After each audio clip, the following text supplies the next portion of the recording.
A bidiyon mu ne insha Allah zan nuna muku yadda za ku kirkira irin wayannan hotunan ta hanyar amfani da fasahar AI. Abinda za ku yi da farko shine za ku rubuta wannan AI din abinda kuke so ya fitar muku, amma sai dai rubutun ya kasance da turanci ne. Bayan kun kammala rubutun ku sai ku sauke wannan application din, sunansa Bing app. Za ku same sa a Play Store ko a App Store. Bayan kun sauke application din sai ku yi amfani da email din ku yi sign up. Bayan kun yi sign up wannan fiskan ne zai fara kawo muku.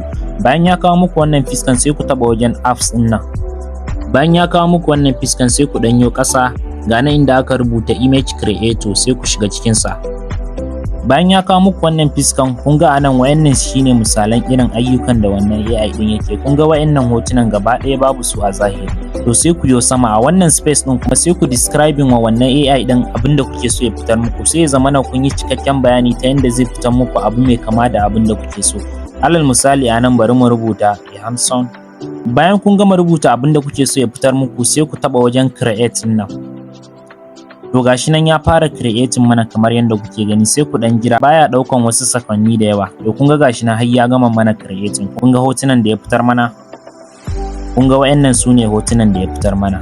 To idan kuma kuna son saukewa sai ku taba wannan alaman gashi nan. Sai ku taba wajen download din nan. To kun ga gashi nan yana sauka. To jama'a da fatan kun ji daɗin wannan sabon bidiyon, sannan kar ku manta da yin like da follow domin samun bidiyoyi masu amfani irin wannan. Sai mun haɗa ku a next.